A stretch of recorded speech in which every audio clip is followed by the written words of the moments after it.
ಇದ್ದಾರೆ Indian army ಫೋರಂನಿಂದ ಅಧ್ಯಕ್ಷರು ಶಶಾಂಕ್ ಅವರು. ಸರ್ ನಮಸ್ಕಾರ, ಕಾರ್ಯಕ್ರಮಕ್ಕೆ ತಮಗೆ ಸ್ವಾಗತ. ನಿಮ್ಮ ರಿಯಾಕ್ಷನ್ ಒಂದು ತಗೋತೀನಿ, ಆದರೆ ಅದಕ್ಕೂ ಮೊದಲು ಚಕ್ರವರ್ತಿ ಸೂಲಿಬೆಲೆ ಅವರಿಗೆ ಈ ಮಾಹಿತಿಯನ್ನು ಇನ್ಫಾರ್ಮೇಷನ್ ಕೊಟ್ಬಿಡ್ತೀನಿ ನಾನು. ಸರ್ ತಾವು ಕೇಳಿಸ್ಕೊಂಡ್ರಿ ಅಂತ ಅನ್ಸುತ್ತೆ. ಈಗಾಗಲೇ ಬಾರಾಮುಲ್ಲಾದಲ್ಲಿ ಇಬ್ಬರು ಉಗ್ರರನ್ನು ಹೊಡೆದುರುಳಿಸಿದ್ದಾರೆ ಅಂತ. ನನ್ನ ಪ್ರಶ್ನೆ ಇರೋದು, ತಾವು TRF ಬಗ್ಗೆ ಆರಂಭದಲ್ಲಿ ಒಂದಷ್ಟು ಮಾಹಿತಿ ಕೊಟ್ರಿ. ಅಷ್ಟು ದೊಡ್ಡ ಸಂಘಟನೆ ರೂಪುಗೊಳ್ಳುತ್ತಾ ಇರಬೇಕಾದ್ರೆ ಇಂಟೆಲಿಜೆನ್ಸ್ಗೆ ಇದ್ರ ಬಗ್ಗೆ ಮಾಹಿತಿ ಸಿಗಲಿಲ್ವಾ? ಇಷ್ಟು ಬೇರೂರೋದಕ್ಕೆ ಹೆಂಗೆ ಬಿಟ್ಟರು ಸರ್ ಅವರು ಅಂತ? ಒಂದು TRF ತನ್ನ ಸ್ವರೂಪವನ್ನು ಹೇಗೆ ಮಾಡ್ಕೊಂಡಿದೆ ಅಂತಂದರೆ, ಅದು ಹಿಜ್ಬುಲ್ ಮತ್ತು ಲಷ್ಕರ್ ಎ ತೈಬಾದ ಸ್ವಲ್ಪ ಭಾಗವನ್ನು ತೆಗೆದುಕೊಂಡು ಬಂದಿದೆ. ಆ್ಯಂಡ್ ದೆನ್ ಸೆಕ್ಯುಲರ್ ಅಂಶಗಳನ್ನು ತನಗೆ ತಾನು ಜೋಡಿಸ್ಕೊಂಡಿದೆ. ಹೇಗೆ ಅಂತಂದರೆ, ಅಲ್ಲಿ ಕೆಲಸ ಮಾಡುವಾಗ ನಾವು ಸೋಷಿಯಲ್ ಆ್ಯಕ್ಟಿವಿಟೀಸ್ ಮಾಡ್ತೀವಿ ಅನ್ನೋ ಥರ ತೋರಿಸ್ಕೊಳ್ತಾರೆ. ಆದರೆ ಜಮಾತ್ ತುಂಬ ಚೆನ್ನಾಗಿ ಡೀಪ್ ರೂಟೆಡ್ ಆಗಿ ಕೆಲಸ ಮಾಡಿದೆ. ಇದು ಇವತ್ತಲ್ಲ, ಇದು ಕಳೆದ ಅನೇಕ ತಿಂಗಳುಗಳಿಂದ. ನಾನು ಕಾಶ್ಮೀರದಲ್ಲಿರುವಾಗ ಅಲ್ಲಿನ ಪ್ರಮುಖರು ಹೇಳ್ತಾ ಇದ್ರು, ಕಾಶ್ಮೀರದಲ್ಲಿ ಏನು ಬ್ರೂ ಆಗ್ತಾ ಇದೆ ಅಂತ ನಿಮ್ಗೆ ಗೊತ್ತಾಗ್ತಿಲ್ಲ, ಭಯದ ವಾತಾವರಣ ಇದೆ, ಬಹಳ ಡೇಂಜರಸ್ ಆಗಿರುವಂಥ ಪರಿಸ್ಥಿತಿಗೆ ಕಾಶ್ಮೀರ ಹೋಗುತ್ತೆ ಅಂತ. ಬಿಕಾಸ್ ಈ ದೇಶದ ಸೈನಿಕರನ್ನ ಸುತ್ತುವರೆದು ಅವರನ್ನ ಕೊಲ್ಲಬಲ್ಲಷ್ಟು ಮಟ್ಟಿಗೆ ಅವರು ಡೆವಲಪ್ ಆಗಿದ್ದಲ್ಲ. That was very dangerous. ಕಳೆದ 1-2 ವರ್ಷಗಳಿಂದ ಅದಾಗಿತ್ತು. ಆದರೆ 1 ವರ್ಷದಿಂದ ಈಚೆಗೆ ಅವರ ಕೃತ್ಯಗಳು ತುಂಬಾ ಕಡಿಮೆ ಆಗಿದ್ವು. ಒಂದು ಕ್ಷಣ ಕನ್ಸಿತ್ತು ಅವರೇನಾದ್ರೂ ವೀಕ್ ಆಗಿದ್ದಾರ ಅಂತ. But they were waiting for time. ನೀವೇನ್ ಬಾರಾಮುಲ್ಲಾದಲ್ಲಿ ಭಯೋತ್ಪಾದಕರ ಕೊಲೆ ಆಗಿದೆ ಅಂತ ಹೇಳ್ತೀರಾ, ಬಾರಾಮುಲ್ಲಾ ಮತ್ತು ಈ ಪೆಹಲ್ಗಾಮ್ ಏನಿದೆ ಅದು ಬೇರೆ ಬೇರೆನೇ ಏರಿಯಾ. ಪೆಹಲ್ಗಾವಿ ಅನಂತ್ನಾಗ್ನ ಜಾಗದಲ್ಲಿ ಏನಿದೆ, ಅನಂತ್ನಾಗ್ ಡಿಸ್ಟ್ರಿಕ್ಟ್ ನಲ್ಲಿ ಇದನ್ನ ಮಿನಿ ಸ್ವಿಟ್ಜರ್ಲ್ಯಾಂಡ್ ಅಂತ ಕರೀತಾರೆ. ಯಾವ ಥರದ ನೆಟ್ವರ್ಕ್ ಡೆವಲಪ್ ಮಾಡ್ಕೊಂಡಿದ್ದಾರೆ ಅಂದ್ರೆ ಅರವಿಂದ್, ಈ ಪೆಹಲ್ಗಾಮ್ ನಲ್ಲಿ ಯಾವ ಹೋಟೆಲ್ ನಲ್ಲಿ ಇದ್ರೋ ಆ ಹೋಟೆಲ್ ನಲ್ಲಿ ಯಾರ್ಯಾರು ಇದ್ರು ಎನ್ನುವಂತ ಮಾಹಿತಿ ಈ ಭಯೋತ್ಪಾದಕರಿಗೆ ಲೀಕ್ ಆಗಿದೆ. ಮತ್ತು ಯಾರ್ಯಾರು ಹೋಗಿದ್ದಾರೆ ಒಂದು ಗೊತ್ತಿಲ್ಲ, ನನ್ಗೆ ಇನ್ನೂ ಕನ್ಫರ್ಮ್ ಆಗ್ಬೇಕಷ್ಟೇ. ಇದು ಯಾವತ್ತೂ ಕನ್ಫರ್ಮ್ ಆಗುತ್ತೋ ಇಲ್ವೋ ಗೊತ್ತಿಲ್ಲ. ಒಬ್ಬ ನೇವಲ್ ಆಫೀಸರ್ ತೀರ್ಕೊಂಡಿರೋದಂತೂ ನಮ್ಗೆ ಗೊತ್ತಿದೆ. ಬಟ್ ಮಾಹಿತಿಗಳ ಪ್ರಕಾರ, ನಾನು ನೋಡ್ತಾ ಇರುವ ಅನೇಕ ಎಕ್ಸ್ಪೋಸ್ಟ್ಗಳ ಪ್ರಕಾರ ಅದ್ರಲ್ಲಿ ಏನ್ ಹೇಳ್ತಿದ್ದಾರೆ ಅಂತಂದ್ರೆ, IB ಕೆಲವು ಪ್ರಮುಖರು ತೀರ್ಕೊಂಡಿದ್ದಾರೆ ಅಂತ ಹೇಳ್ತಾರೆ. ಅಂದ್ರೆ IB ಅವರು ಇಲ್ಲಿದ್ದಾರೆ, ಅವರನ್ನು ಅಟ್ಯಾಕ್ ಮಾಡಬಹುದು ಅಂತ ಹೇಳಿದ್ಯಾರು? ಯಾರು ಈ ಮಾಹಿತಿಯನ್ನು ಲೀಕ್ ಮಾಡ್ತಾರೆ? ಆದ್ರೆ ಅದೇ ಪೆಹಲ್ಗಾವ್ನ ಜನ ನಿನ್ನೆ ಕ್ಯಾಂಡಲ್ ಲೈಟ್ ಮಾರ್ಚ್ ಮಾಡಿದ್ದಾರೆ. ನನ್ ಕೆಲವೊಂದ್ಸಲ ಇದು ಸತ್ಯ ಮಾಡ್ತಾರೋ, ನಾಟಕ ಮಾಡ್ತಾರೋ, ಅಥವಾ ಈ ದೇಶದ ಸೆಕ್ಯುಲರ್ಗಳಿಗೆ ನೋಡಿ ಮುಸಲ್ಮಾನರು ಒಳ್ಳೆಯವರು ಅಂತ ಹೇಳೋದಕ್ಕೆ ಬೇಕಾಗಿರುವಂತ ಒಂದು ಹರಿವಾಣದಲ್ಲಿಟ್ಟು ಕೊಡ್ತಾರೋ ಇದು ಗೊತ್ತಿಲ್ಲ. ಆದ್ರೆ ಒಂದಂತೂ ಹೌದು, ಅವ್ರ ನೆಟ್ವರ್ಕ್ ಅನ್ನ ಹೆಂಗೆ ಡೆವಲಪ್ ಮಾಡ್ಕೊಂಡಿದ್ದಾರೆ ಅಂತಂದ್ರೆ, ನಾವು ಆ ನೆಟ್ವರ್ಕ್ ಅನ್ನ ಭೇದಿಸಿ ಒಳಗೆ ನುಗ್ಗೋ ಮುನ್ನ ಅವ್ರು ಈ ತರದ ಕೃತ್ಯಗಳನ್ನ ಮಾಡಿ ಪರಾರಿ ಆಗ್ಬಿಡ್ತಾರೆ. ಬಟ್ ಅವ್ರಿಗೆ ಬೇಕಾಗಿರುವಂತ ಎಲ್ಲ ಬೇಸಿಕ್ ರಿಕ್ವೈರ್ಮೆಂಟ್ಸ್ ಅನ್ನೆಲ್ಲ ಕೂಡ ಪಾಕಿಸ್ತಾನ ಪ್ರೊವೈಡ್ ಮಾಡೋದ್ರಿಂದ ನನ್ಗನ್ಸುತ್ತೆ ಈ ಬಾರಿ 2 ಉಗ್ರರನ್ನ ಕೊಂದ್ವಿ, 3 ಕೊಂದ್ವಿ, ಈ ತರದ ಮಾತಾಡೋದನ್ನ ಬಿಟ್ಟು ಪಾಕಿಸ್ತಾನದಲ್ಲಿ ನುಗ್ಗಿಬಿಟ್ಟಿದೀವಿ, ಪಾಕಿಸ್ತಾನದ ಮೇಲೆ ಬಾಂಬ್ ಹಾಕಿದೀವಿ ಅಂತ ಹೇಳಿದ್ರು ತಪ್ಪಿಲ್ಲ ಅಂತ. ಯಾಕೆಂದ್ರೆ ಒಂದು ಸಾರ್ವಭೌಮ ರಾಷ್ಟ್ರಕ್ಕೆ ತನ್ನ ದೇಶದ 26 ಪ್ರಜೆಗಳನ್ನ ಕಳ್ಕೊಳ್ಳೋದು ಅದು ನೋವಿನ ಸಂಗತಿ ಅಲ್ಲ ಅಂತಂದ್ರೆ, ಆ ದೇಶವನ್ನ ಸಾರ್ವಭೌಮ ರಾಷ್ಟ್ರ ಅಂತ ಅದು ಯಾವ ದಿಕ್ಕಲ್ಲಿ ಕರಿಬೇಕು ನನಗಂತೂ ಅರ್ಥ ಆಗೋದಿಲ್ಲ. ಹೀಗಾಗಿ ಇದೊಂದು ಸಿವಿಯರ್ ಆಗಿರುವಂತ ಕೆಲಸ ಅಂತ ನಂಗೆ ಅನ್ಸುತ್ತೆ. ಓಕೆ, ಚಕ್ರವರ್ತಿ ಸೂಲಿಬೆಲೆ ಅವರ ಇನ್ನೊಂದು ಪ್ರಶ್ನೆ ಬರೋದು, ಆಲ್ ಐಸ್ ಆನ್ ರಾಫಾ ಅನ್ನೋದನ್ನ ನಾವು ಎಲ್ಲಾ ಕಡೆ ಪೋಸ್ಟ್ಗಳನ್ನು ನೋಡಿದ್ವಿ. ಯಾವಾಗ ಪ್ಯಾಲೆಸ್ತೈನಿಯರೇ ಇಸ್ರೇಲ್ ಅನ್ನ ಕೆಣಕಿ ಪೆಟ್ಟು ತಿಂದ ನಂತರ ಎಲ್ಲಾ ಸೆಲೆಬ್ರಿಟಿಗಳು ಭಾರತದಲ್ಲಿ ಹಾಕೊಂಡಿದ್ದನ್ನು ನೋಡಿದ್ವಿ ನಾವು. ಎಲ್ಲರೂ ಉದ್ದುದ್ದ ಕವನಗಳನ್ನ ಬರೆದಿದ್ದನ್ನು ನೋಡಿದ್ವಿ ನಾವು. ಬಟ್ ನಿನ್ನೆಯಿಂದ ನಾನು ಹುಡುಕ್ತಾ ಇದ್ದೀನಿ, ಅಲ್ಲಿ ಘಟನೆಯನ್ನ ಖಂಡಿಸ್ತವರು ಇಲ್ಲಿ ಯಾಕೆ ಖಂಡಿಸ್ತಾ ಇಲ್ಲ, ಇಲ್ಲಿ ಯಾಕೆ ಮೌನಾಚರಣೆಯನ್ನು ಮಾಡ್ತಾ ಇದ್ದಾರೆ ಅಂತ. ಇವರು ಡಬಲ್ ಸ್ಟ್ಯಾಂಡರ್ಡ್ ಯಾವಾಗ ಸರಿ ಹೋಗುತ್ತೆ ಅಂತ.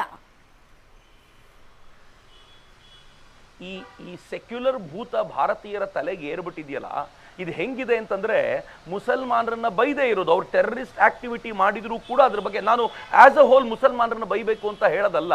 ಆದ್ರೆ ಟೆರರಿಸ್ಟ್ ಆಕ್ಟಿವಿಟಿ ಮಾಡಿದ್ದು ನೀವು, ಮತ್ತು ಮಾಡುವಾಗ ಅವನು ಹಿಂದುವಾ ಅಂತ ಗುರುತಿಸ್ಕೊಂಡು ಮಾಡಿದ್ದಾರೆ ಅಂತಂದಾಗ ನೀವು ಆರಂಭದಲ್ಲೇ ಹೇಳಿದಂತೆ ಇದು ರಿಲಿಜಿಯಸ್ ಅಟ್ಯಾಕ್. ಇದು ತುಂಬಾ ಸ್ಪಷ್ಟವಾಗಿ ಗೊತ್ತಾಗುತ್ತೆ. ಇದನ್ನ ಅವರು ಗುರುತಿಸ್ಲಿಕ್ಕೆ ಹೋಗಲ್ಲ ಅನ್ನೋದಿದೆಯಲ್ಲ, ಅವರ ಮಾನಸಿಕ ಸ್ಥಿತಿ ತೋರಿಸುತ್ತೆ. ಇವ್ರು ಬರೀ ತಮ್ಮ ಪ್ರಚಾರಕ್ಕೋಸ್ಕರ, ತಮ್ಗೆ ಸಿಗುವ 4 ಕಾಸಿಗೋಸ್ಕರ, ಎಂಜಲು ಕಾಸಿಗೋಸ್ಕರ ಇವ್ರು ಮಾತನಾಡುವಂತ ಈ ಪ್ರಕ್ರಿಯೆ ಇದೆಯಲ್ಲ, ಬರೀ ಇವತ್ತಲ್ಲ. ರಿಯಾಸಿನಲ್ಲಿ ಹೀಗೆ ಒಂದು ಬಸ್ಸನ್ನ ಅವರು ಪ್ರಪಾತಕ್ಕೆ ತಳ್ಳಿದಾಗ ಭಾರತ ಅವತ್ತೇ ಎಚ್ಚೆತ್ಕೊಳ್ಬೇಕಾಗಿತ್ತು.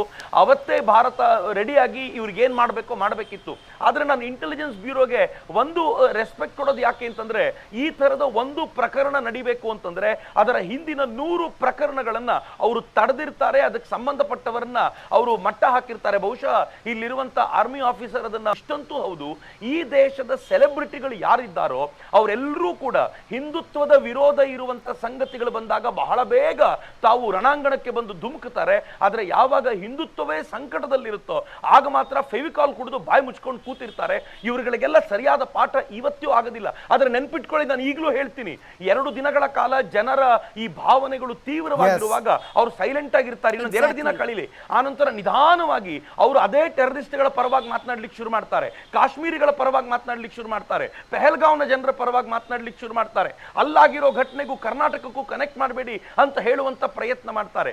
ಈ ದುರಂತ ಇದೆಯಲ್ಲ, ಇದು ಭಾರತದಲ್ಲಿ ಯಾವತ್ತೂ ಕೊನೆಯಾಗೋದಿಲ್ವೇನೋ ಅಂತ ಭಯ ಅನ್ಸುತ್ತೆ ಕೆಲವೊಂದ್ಸಲ. Correct sir. ಹಾಗೆ ಸಂಪರ್ಕದಲ್ಲಿರಿ, ನಾನು ಶಶಾಂಕ್ನ ಮಾತನಾಡಿಸ್ಬಿಡ್ತೀನಿ. ಶಶಾಂಕ್, ನಾನು ಆಗಿಂದನೂ ಇದ್ರ ಬಗ್ಗೆ ತುಂಬ ಮಾತನಾಡಿದ್ದೀವಿ, ಬಟ್ ರಕ್ತ ಕುದಿಯುತ್ತೆ ಶಶಾಂಕ್. ಅಸಹಾಯಕರಾಗ್ಬಿಟ್ರ ನಾವು ನಮ್ಮ ದೇಶದಲ್ಲಿ ಇಷ್ಟು ದೊಡ್ಡ ಪ್ರಜಾಪ್ರಭುತ್ವ ರಾಷ್ಟ್ರದಲ್ಲಿ ಅಂತಂದ್ಬಿಟ್ಟು ಎಲ್ಲವೂ ಇದ್ದು, ಹಾಗಾದರೆ ಇಂಟೆಲಿಜೆನ್ಸ್ ಅವರ ಫೇಲ್ಯೂರ್ ಅಂತಕ್ಕಂಥ ಮಾತುಗಳು ಕೇಳಿ ಬರ್ತಾ ಇದೆ. ಎಲ್ಲೋ ಒಂದು ಕ್ಷಣ ಕಾಶ್ಮೀರ ಶಾಂತಿಯತ್ತ ಹೋಗ್ತಾ ಇದೆ ಅಂತಂದ್ಬಿಟ್ಟು ಎಲ್ಲರೂ ಯಾಮಾರ್ಬಿಟ್ರ ಅಂತ ಪ್ರಶ್ನೆ ಮೂಡ್ತಾ ಇದೆ. ಇಲ್ಲ, ಇಂಟೆಲಿಜೆನ್ಸ್ ಫೇಲ್ಯೂರ್ ಅಂತ ಹೇಳಲಿಕ್ಕೆ ಬರಲ್ಲ ಇದು. ಯಾಕಂದರೆ ನಾವು ಯಾವಾಗ ತಾವೂರ್ ರಾಣಾ ಅಂತ ಒಬ್ಬ ಮಾಸ್ಟರ್ ಮೈಂಡ್ನ ನಾವು ಕರ್ಕೊಂಬಂದ್ವಿ ಭಾರತ ದೇಶಕ್ಕೆ, ಆಗಲೇ ಇಂಟೆಲಿಜೆನ್ಸ್ ಇತ್ತು. ಏನಂತ, ಏನಾದರೂ ಅಟ್ಯಾಕ್ ಆಗ್ಬೋದು, ಭಾರತ ದೇಶದ ಮೇಲೆ ಅಟ್ಯಾಕ್ ಆಗೇ ಆಗುತ್ತೆ ಅಂತ ಇಂಟೆಲಿಜೆನ್ಸ್ ಇತ್ತು.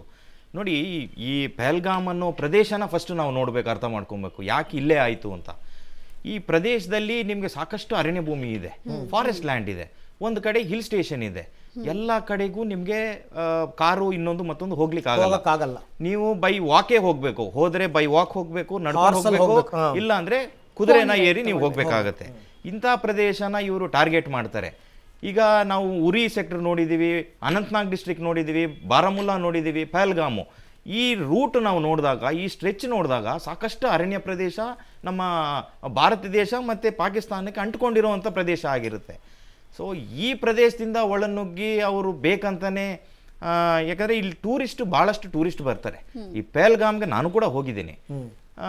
ಭಾಳ ಸುಂದರವಾಗಿರುವಂಥ ಪ್ರದೇಶ ಇದು. ಸಾಕಷ್ಟು ಜನ ಅಲ್ಲಿ ಒಂದು ಮೀಟಿಂಗ್ ಪಾಯಿಂಟ್ ಅಂತ ಇಟ್ಕೊತಾರೆ. ಅಂದರೆ ಬೇರೆ ಅನಂತನಾಗ್ ಕಡೆಯಿಂದ ಆಗಲಿ ಬೇರೆ ಕಡೆಯಿಂದ ಆಗಲಿ ಒಂದು 40 ಕಿಲೋಮೀಟರ್ ನಮಗೆ ಅಮರನಾಥ್ ಯಾತ್ರೆಗೆ ಈ ಪಹಲ್ಗಾಮ್ ಮೇಲೆ ಹೋಗಬೇಕಾಗತ್ತೆ. ಈ ಉಗ್ರರು ಯಾವಾಗ ಈ ಥರ ಟಾರ್ಗೆಟ್ ಮಾಡ್ತಾರೆ ಅಂದರೆ, ಈಗ ನೋಡಿ ಜುಲೈ 3ಕ್ಕೆ ನಮಗೆ ಅಮರನಾಥ್ ಯಾತ್ರೆ ನಮಗೆ ಶುರು ಆಗುತ್ತೆ. ಈಗ ಅಮರನಾಥ್ ಯಾತ್ರೆಗೆ ತಡೆ ಹಿಡಿಬೇಕು. ಪ್ರತಿ ಸಾರಿ ಅಮರನಾಥ್ ಯಾತ್ರೆ ಆದಾಗಲೂ ಹಿಂದೂಗಳ ಮೇಲೆ ದಾಳಿ ಆಗ್ತಾನೇ ಇದೆ. ಇದು ಕೂಡ ರಿಲಿಜಿಯಸ್ ಅಟ್ಯಾಕ್ ಆಗಿದೆ. ಯಾಕೆಂದರೆ ಇಲ್ಲಿ ಯಾರೂ ಮುಸಲ್ಮಾನರಾಗಲಿ ಬೇರೆಯವರಾಗಲಿ ಸತ್ತಿಲ್ಲ. ಪ್ರತಿಯೊಬ್ಬರಿಗೂ ಅವರ ಕಾಸ್ಟನ್ನ ಕೇಳಿ, ನಿನ್ನ ಶರ್ಟ್ ಬಿಚ್ಚು, ನೀನು ಯಾರು ಅಂತ ಕೇಳಿ, ಐಡೆಂಟಿ ಕಾರ್ಡ್ ಕೇಳಿ ಅವ್ರನ್ನ ಹೊಡೆದಿದ್ದಾರೆ ಅಂತ ಹೇಳಿದ್ರೆ ಇದು ಯಾರು ಕೂಡ ಒಪ್ಲಿಕ್ಕೆ ಸಾಧ್ಯ ಇಲ್ಲ. ಎಸ್ ಖಂಡಿತ. ಓಕೆ, ಮಾತು